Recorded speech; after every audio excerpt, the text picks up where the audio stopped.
Hello, friends. We are back with another live podcast episode recording. This is going to be a female founders. We're really excited for all of you that are coming back and joining us, or if this is your first time hanging out with us today.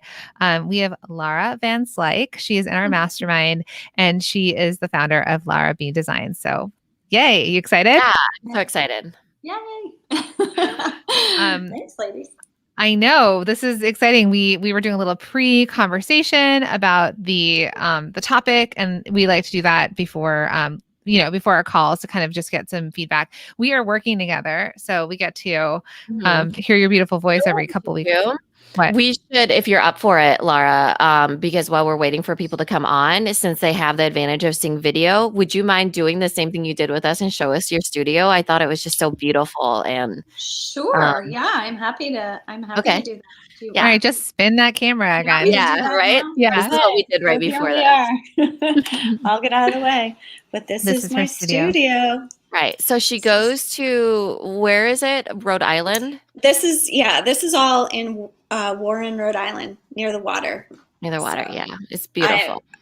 So this is, there's shipping, there's my window. Cutting tables, refrigerator. Of course.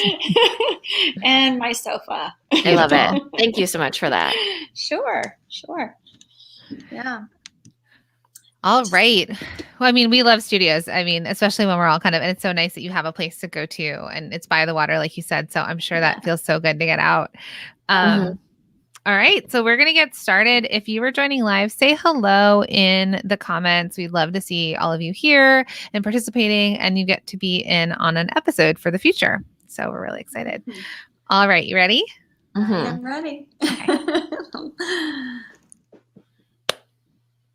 Hey everyone, we have another amazing female founders episode for you today. Today we're going to talk about reimagining your business journey with a very special guest. We have Lara Van Slyke of Lara B Designs. She is the founder and designer of an amazing leather goods and handbag company. So welcome to the podcast, Lara.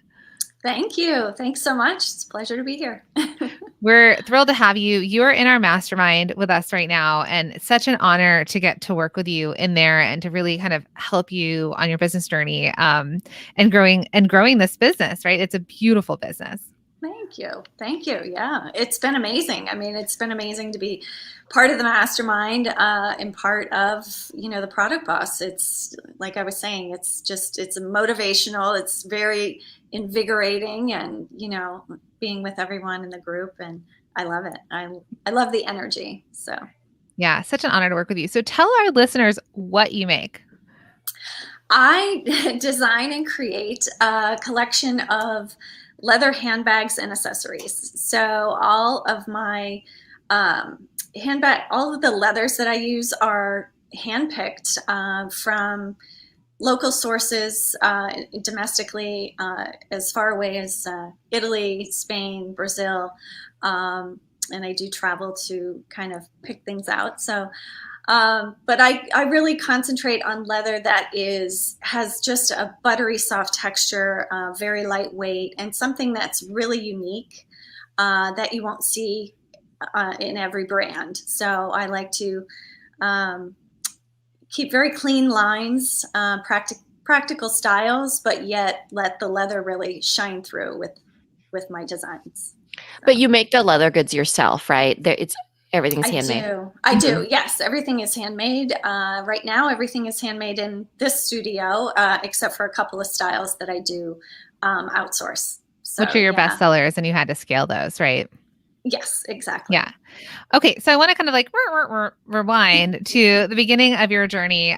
So you are like me, you have a degree in fashion, and it's our paths were very similar, like working in markets and being in LA and all the things that you did. But so let's kind of just go back to that journey of when you decided to start your own product-based business, which was a handbag business. Were you the maker then, or how did your journey first start out when you started this business?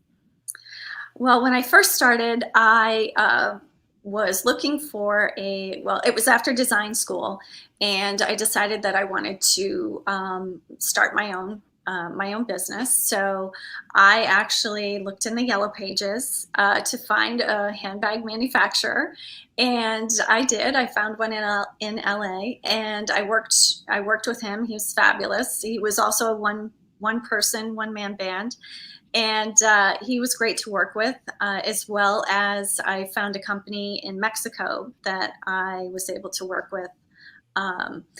And it was great. I was working with both of them for a few collections that I did, and I was doing wholesale and selling cross country. Whenever I would travel, I would go ahead and check out a local store and things like that, visit friends and find new retailers. And my big win was Tracy Ross on on Sunset. That was my they were great, super to work with. And so it really evolved from there. But that was my first incarnation. So when you started off as a designer where you designed and you worked with manufacturers, right, to create your patterns. Yes. to make the goods for you. And you kind of went the traditional route, which is where you and I align, especially from fashion background. Did you go to markets? Did you go to Accessories to Show or any of those kind of shows? I did DNA, Designers and Agents. Was it in the Cooper building then, or where was what? No, I did it actually in New York. Oh, okay. I did, yeah. Again, I was traveling back here. I like to travel. Oh, me too. So, yeah, that was probably the only design, trade show that I did. Mm-hmm. But so you were doing trade shows, you were manufacturing, you were selling wholesale. It was all traditional, and then you were selling as well, right? You were kind of representing yourself. Absolutely. You didn't have a sales rep. I didn't have a sales rep. No, whenever I went with all my wholesale accounts, I went door to door, and I would kind of load the small bags into the big bag with my line sheets and swatches, walk in and ask for the buyers. And no one knew that I was actually the maker. So I had to have a very thick skin for whatever they might say. And luckily, most of them were very, very kind. But you never know what somebody is going to say. So, but that's how I got all my retail accounts, was just one-on-one and walking in and following up a lot of follow-up. And notes, and which is something that I learned in my wholesale, working in showrooms and things like that in my background. So right, yeah, because your background was you were working at you used a fax. We're not even talking yellow pages. You probably used fax machines too, right? I had a fax machine. Absolutely. Same. It was a fax. Yeah. Absolutely. Yeah. And then it was truly boots to the ground. This is where the term bootstraps comes in, right? It's literally you strap your boots, you get moving, you go door to door, you make it happen, you make the connections, you make the phone calls afterwards, you rep yourself. And I love that, because that is a hard lesson to learn in sales sometimes, Absolutely. But it's like, it's the best learning experience that you could ever have. Yeah. Yeah. No, I enjoyed it. I think I enjoyed that, just like now, or pre-COVID, working with the customers, and getting their feedback. That is the most valuable, when you can really talk to your customers. It's fabulous to be in a store and have my wholesale accounts, which I love. But I miss out on hearing exactly what, they love this style, but they wish it had a back zipper or a front pocket or a crossbody strap. And many of my designs have evolved from listening to my customers. So it's so great to, really have that feedback. Yeah. Real quick though, on saying that, was it one customer and then you changed everything, or did you get feedback from more than one person and Oh then no. that's when you added? Oh, many. Yeah, no. Okay. I just want to clarify that. No. Before everybody starts changing everything that's listening. No, it's when you hear things over and over and over, and no way. Yeah. Okay, good. Because sometimes people are like, I'm thinking of doing X. Everyone's telling me, and we're like, how many is everyone? And they're like, No. 2 people. No. One was my uncle, but still. So you were doing the traditional route. You were selling boots on the ground, manufacturing your bags, great success in Tracy Ross on Sunset. And then what happened? And then it got to a level where I just felt like I needed more help.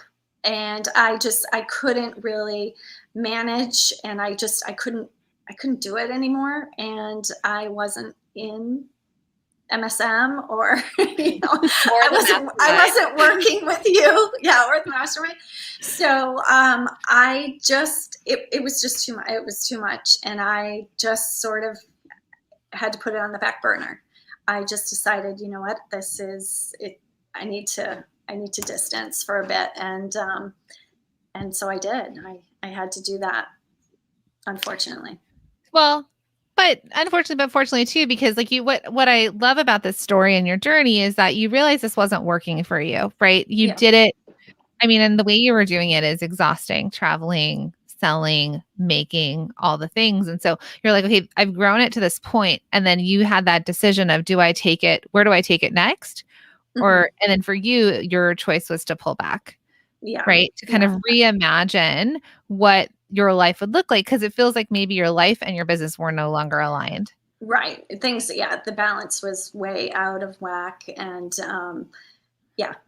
that's exactly it. So I just had to, just shelf it. And it was never anything that I said, I'm never going to do this again. I just knew that timing wise, I had to just wait a little bit. So, and it's worked out better, I think. So. How many years off did you take between sort of that route, that journey to where you are now? It was about 10 years. Okay. Yeah. And you know what? We do go through long seasons of our life, right? There's certainly times when I'm like, oh, this would have been so much easier if I didn't have little kids, Says every mom during COVID. Exactly. So, but your creative spirit was there, and you still love accessories and handbags. And so then what brought you out of retirement 10 years later?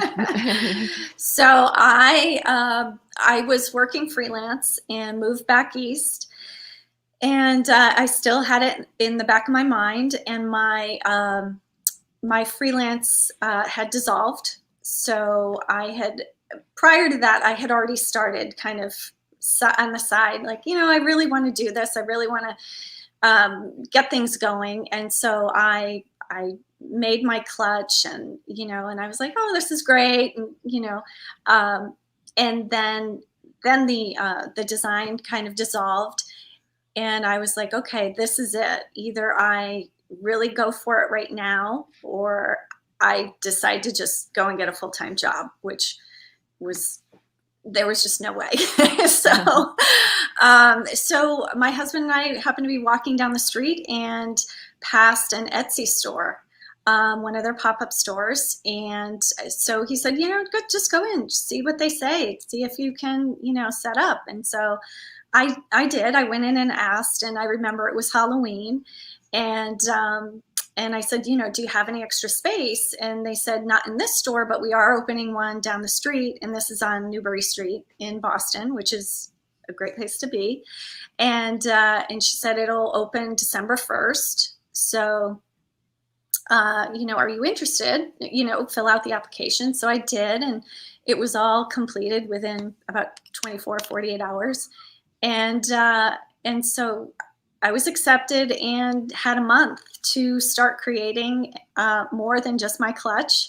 So I designed a tote and a couple of crossbodies, and I didn't have a ton of stock, but I had enough, and it was great. It was fantastic. I had a very small, like 3x3 space. But I made it work, and I went home at night and sewed whatever I sold that day. And so that I kind of kept my stock going, and it was fantastic. So it really gave me that energy, like, okay, this is it. this is the time. Yeah, because you put it on the back burner and you probably always felt like there's that little piece of you, right? Oh, it's still, when we're passionate about something, sometimes we do put it on the back burner and then it comes back and it's reinvigorated, and it's always something that's been lingering with us no matter what. So it sounds like that's what happened for you. Yeah, exactly. I was re-energized, and I knew that, now everything was going to kind of fall into place. I felt like I knew about the next steps of, I didn't know everything, but I knew that there were markets and things like that I wanted to try, which I never even considered in LA. So, so it was definitely a different direction, and a little bit more of an organic way of building things, which I was happy about. So. Well, I think also just that 10-year jump forward, technology changed, right? You didn't have back to, yellow pages and fax machines. Because my retail experience too, was early 2000s, markets, like you said, like purchase orders, but paper fax to you. Yeah. Credit cards were a newer thing in POs kind of thing. So as you leaped forward in time and in technology, then you saw that there were other ways to contact people. There were other ways to sell. The fact that Etsy was taking an online presence and doing physical pop-ups, because I think that was around 2015, right? Yes. You said that you did it. And that was sort of that time of pop-ups kind of coming back and being a big thing. So it's kind of like that right time, right place. But what I hear you saying, which, well, one, yay to your husband for that nudge, nudging you back into your passion, but that idea of things falling into place, and you had the experiences that you had, and then you could make different decisions for your business moving forward. Sure. Like you reimagined what it could look like. Because you and I come from a traditional perspective, where traditionally it was this way. And it wasn't, when Mina and I met, I also saw this other side, this other world of making, manufacturing, selling in different ways in the traditional route, which is where you started. Yeah. Right. And I've been a part of that traditional route too. And it does feel there's a different energy about it, right? When you go back and you're like, oh, when Jack and I started speaking at trade shows, I was like, oh, I forgot how this feels.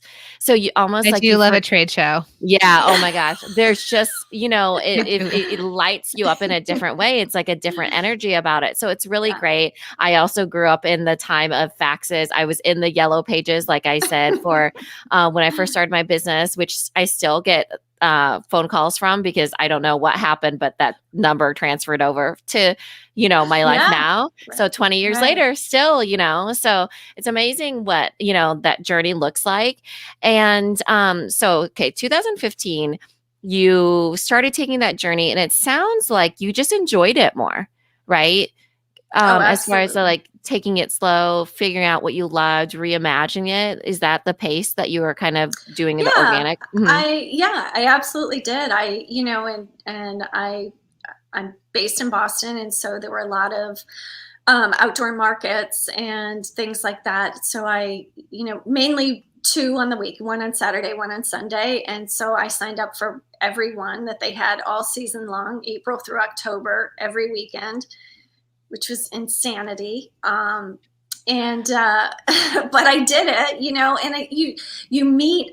I met fabulous other artists, and, and things like that, and really had a sense of community, and of other, people going through, we're all setting up, we're all doing the same thing on the weekends and things like that. So it was great.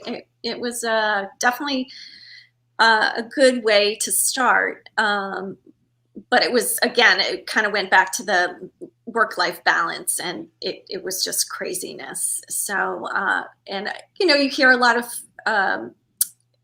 ideas from other artists about other shows and things like that. So I was able to, hear about juried craft shows and things like that, so I was interested in that. My price point of my product tends to be a little bit higher. So also I was doing these shows every weekend, but it wasn't necessarily the best place for me. Mm-hmm. So I learned that, that it's great for the feedback and to hear, the customers that love things and, what they need. But I was able to kind of start to apply for other shows, and that really started to, I started to travel more, and I really felt like things were more valid and just made more sense to me, I guess. So, maybe more aligned with what you wanted. Right. So you got back into it. You're selling during the day, you're making. And so what did the next couple of years look like pre-COVID times? If we can remember pre-COVID times. Yeah. They were great. Every year you kind of reassess. The first year was all about the weekends. And then the next year was about, this show in Maryland and this show in, San Francisco or Michigan or, wherever. So Chicago. And so I would kind of let certain shows go that weren't really working and just sort of fine tuning. But sales wise, everything was really gaining momentum by, leaps and bounds. So I was able to actually then get into, in 2018, I applied for a Grand Central Holiday Show. So that was huge. And huge it's not easy to get into. And actually one of the organizers had contacted me and asked me if I wanted to be in the show. And it was, it's a giant commitment, but it was pretty much life-changing, I think. So I'm really, really glad I did it. And, and again, sales just kept going. So it was 2018, 2019, and then we have COVID. Then 2020 happened. It was a whole nother life after that. But before we jump into that part of it all, would you say that your main driver of sales was in person then? It sounds like you were still boots to the ground in person. Was anyone buying anything online? Did they have that ability, or was still really in-person shows? Absolutely. It was 90% in person. Okay. And then, I have had my Shopify site for years, and I love it. But it wasn't. I also had Etsy for a while, but then I got rid of that. But it was mostly in person. Okay, so you kind of almost repeated what you were doing, right? Traveling all over the place, in person, contingent on you. And I'm sure, and I wonder if towards that 2019, were you starting to kind of feel burnout again from in person, or were you? Absolutely. My next reassessment for 2020 was dive into wholesale. Okay. I was like, okay, I've got some traction. I understand what the customer wants. I know what's selling. I know, what I need. And so that was my plan. And one of the shows that I do is in Maryland, and it's wholesale and retail based in February. So that was, so I had a few stores, but it was something that I really, really wanted to grow in 2020. So that was my plan. Okay. And then it's 2020. Yeah. But it sounds like, it really, because what I love about your journey is that you're constantly realigning yourself, because you already knew what it was like not to be in alignment with your business.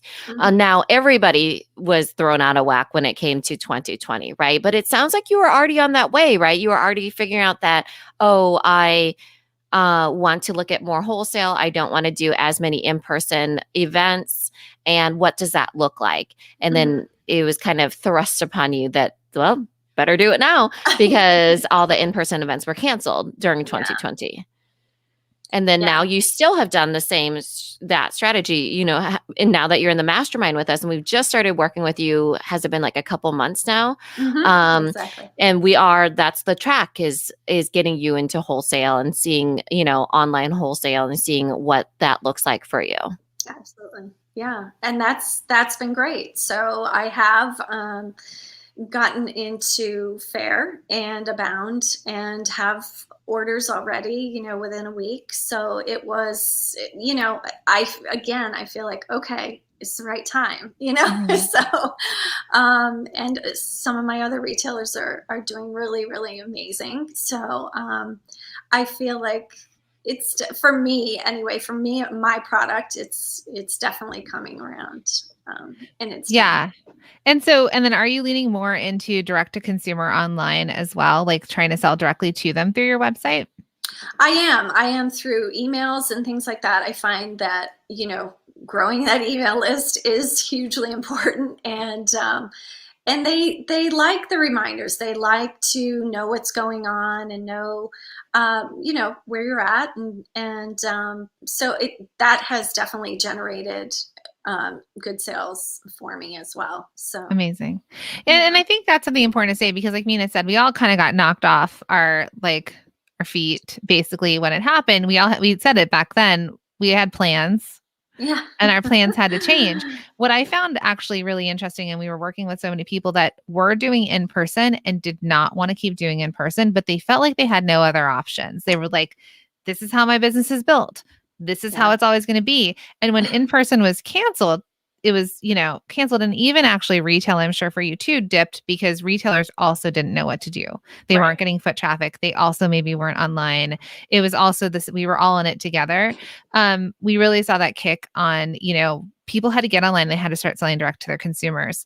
So what's really interesting, we've seen this with so many students, is that they were like, this is the only way, right? In person was the only way. In person was taken completely off the table.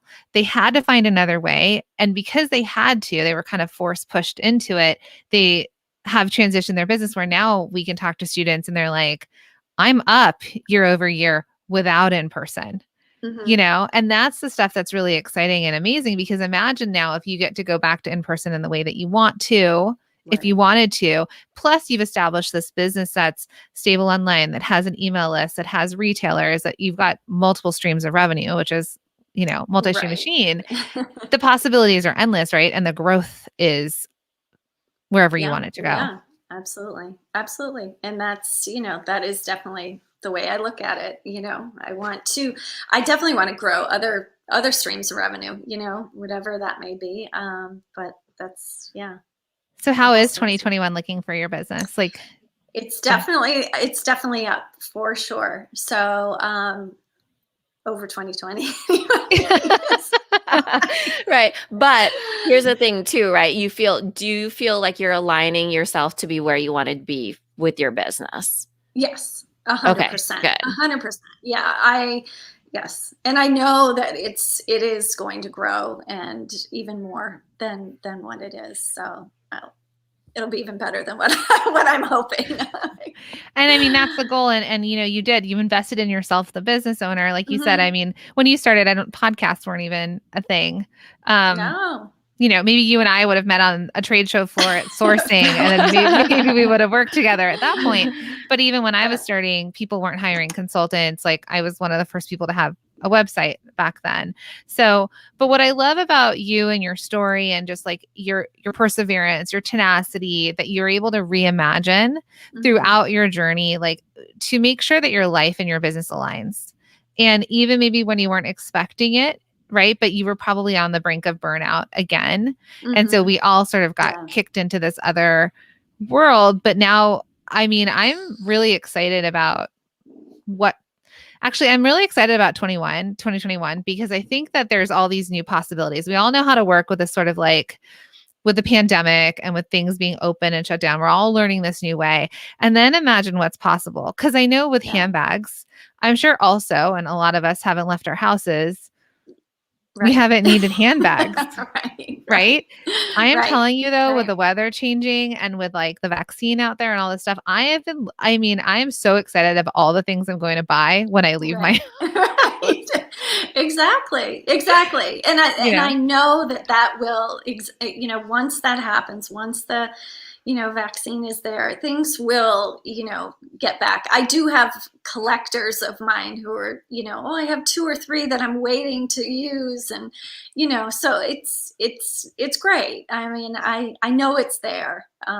It's just a matter of, again, persevere. And, you have to, wait for it and that believe patience. and Yeah. patience. Yeah. I wonder if the stores that are buying you, are they in certain areas that are more open than others? Have you paid attention to that data? Not, yes, but some of them are seasonal, actually, that have been buying and selling. My best retailer is in a seasonal location, and she is sensational. I mean, people are open, people are shopping. Mina and I just this last weekend, it was the first time that we both took our kids to stores. I think it's just this, I think there's this feeling of hope. And I think we're going to all start to see things shift again, and things that, I mean, for you, our goal for you, especially within the mastermind, is to make sure that you're stable and ready for this growth. Because so many things I think are going to come your way, and we want you to just be ready for what that is to boost this business back up. Yeah. Right. I think if there's one takeaway from this podcast episode for everybody who's listening, it is that there's not one right path to success for any business, right? Or even one person, because even when we see Lara's journey, there was the manufacturer with the one, little manufacturer that you partnered with, essentially, right? Then there was the version where it's like you're traveling back and forth, and you are going to trade shows, right? And then there's the in-person trade shows, which is a different version of a trade show because it's an in-person direct-to-customer trade show. And now there's this other version that you have, right? And all those can lead to different versions of success, but which one is it that aligns with you the best? And there's different ways to get there every single time, So that is like, I love your story because of that, because you're just such a light, and you're just, so positive and still it is you're developing your own version of what that looks like for you. No, I and I have to have to be positive, and and make it happen, believe that it will happen, and be brave. Gosh. It's okay to make a mistake, and you never know. So you never know who you're going to meet too. That's always something I told myself, at a show. It was a slow day, and you just like, it just takes that one person to walk in who's XYZ, and and you just never, it was so interesting to me. So I know that there's other ways to absorb that too, that feeling. So yeah. Do you have a tip that kind of feels like a tip, but do you have a tip for other product bosses out there from your journey that you'd like to share with them?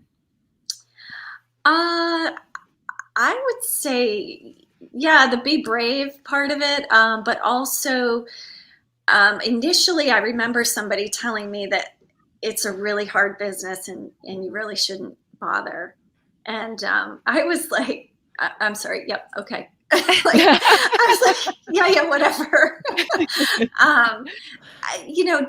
Don't let anybody tell you no. If this is your dream, and this is, in you, and lights your fire, then you really have to go for it and believe. So it's just about believing in yourself, I think is huge. Amazing. So share with our, thank you for that. I think that's so true. And so share with our listeners how they can buy from you, follow you, and share your company. I am Lara B Designs, Lara, the letter B, and designs with an S.com, and Lara B Designs on Instagram and Facebook. So amazing. Make sure to support her as a small business, to buy from her, to follow her, to share with anyone that you know that would love her handbags and leather goods. So thank you so much for being on this podcast. You really are truly such a light and inspiration and hope. And I hope that our listeners can take a little bit of that away too into their journey. Thank you. Thank you so much for having me. It's been awesome. Thank you. Thanks, Lara. Thank you.